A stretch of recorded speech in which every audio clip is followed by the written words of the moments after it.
Duduk di Komisi 6 DPR RI ini tantangannya apa? Kan melihat background dari Mas Tom ini kan dari dunia artis nih. Iya betul. Dulu waktu saya masuk ke DPR 2019, saya itu mendaftar di Komisi 10. Kemudian ada second line-nya kan, kalau di Komisi 10 nggak bisa gitu, di komisi berapa gitu kan. Saya isi Komisi 6, karena pada saat saya terpilih jadi anggota DPR, saya ditugaskan menjadi Ketua Umum Garda Bangsa. Jadi di PKB itu ada saya partainya Pak, namanya Garda Bangsa, saya ditunjuk jadi Ketua Umum nasionalnya. Tugasnya apa aja? Tugasnya itu mengkonsolidasi teman-teman PKB muda.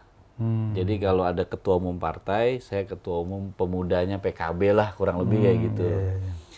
Nah kemudian saya pikir apa nih kira-kira yang mungkin bisa untuk membangun jaringan lah gitu ya, yang hubungannya dengan organisasi. Nah saya kira akhirnya saya pilih lah Komisi 6 gitu ya kan.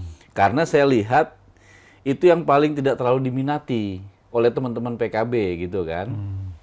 Udah saya daftar, ternyata Komisi 10 itu list pendaftarnya ada 15 orang. Wah, saingannya berat tuh, banyak. Banyak senior-senior, kiai-kiai gitu kan. Di Komisi 10 karena kan itu pendidikan. PKB ini kan banyak sekali yang concernnya ke pendidikan pendidikan dan pendidikan agama kan gitu. Jadi ternyata wah karena waiting listnya banyak gitu, akhirnya saya dapatnya yang kedua di Komisi 6 gitu. Ya lumayan penyesuaiannya butuh waktu lah pasti karena saya kan backgroundnya entertainment, terus kemudian saya harus membahas terkait dengan perdagangan, investasi, ekonomi mikro. Sambil ya kan? jalan itu belajarnya gimana tuh? Misalnya keburu nggak tuh? Misalnya menghadapi sidang ini, sidang itu, gimana itu? Ya kebetulan kan kita di DPR itu ada tenaga ahli ya gitu. Jadi saya cari tenaga ahli yang betul-betul bisa support saya. Betul. Agar saya bisa mempercepat penguasaan terhadap isu-isu yang ada di komisi kan gitu.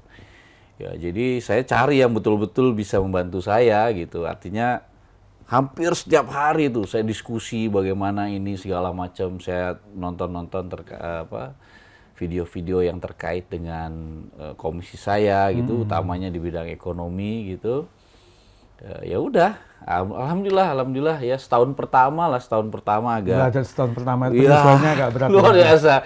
Terus kan biasanya ngomong di depan kamera nih Pak ya. Ini kan kita ngomong di depan forum resmi, sidang negara gitu kan. Itu kadang grogi-grogi juga.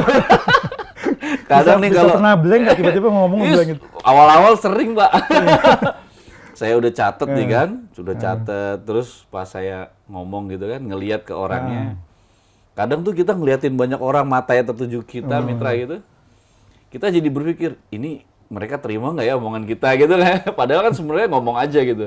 Karena itu jadi suka ngeblank gitu, lupa segala macam. Ya itu tahun-tahun pertama lah. Sekarang udah oke lah ya. Lumayan. Kalau industrinya itu kira-kira mencakup bidang apa aja?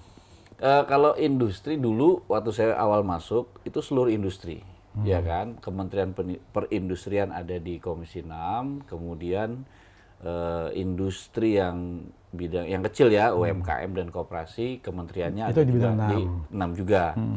Perjalanannya kemudian dipindah ke Komisi 7. Jadi sekarang yang ada hanya koperasi, UMKM, kemudian BUMN, perdagangan dan investasi. Kementerian Investasi itu di 6. Kalau yang berhubungan dengan pertambangan di 7. Iya, ya, perindustri dan pertambangan. Saya dengar soalnya Mas Tommy ini juga giat sekali nih memberdayakan UMKM nih. Gimana nih? Apa sih kegiatannya? Apa yang dilakukan nih? Iya, jadi kalau saya di daerah pemilihan saya itu saya membuat sebuah produk. Bogor nggak salah ya? Bogor, Kabupaten Bogor, memberdayakan UMKM. Kebetulan di Bogor itu kabupaten, UMKM-nya itu ada 742.000. Wah, banyak sekali ya? Banyak sekali, karena penduduknya itu ada 6,4 juta. Padat. Penduduk kabupaten terbesar se-Indonesia, itu adanya di Kabupaten Bogor. Nah, dari situ saya berpikir, karena saya banyak bertemu dengan para UMKM, mereka harus di-manage, mereka harus dilatih, kemudian yang terakhir, mereka harus diberdayakan dan didampingi kan gitu. Nah, tugas saya kan secara konstitusi itu terhadap UMKM.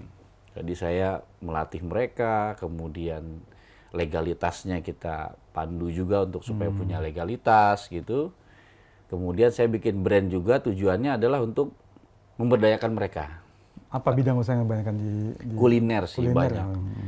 Ya kuliner paling banyak. Di sana itu kuliner, kemudian peternakan, pertanian itu juga cukup banyak lah. Tapi kan skalanya hanya kecil-kecil gitu. Ya Kecil-kecil memang lah. UMKM yang penting mereka bisa diberdayakan kan lama-lama jadi besar nanti. Betul, yang paling penting tuh didampingi sebenarnya Betul, Pak. betul. Jadi misalkan dari sekian banyak UMKM kita lihat mana yang potensi untuk bisa dinaikkan kelasnya.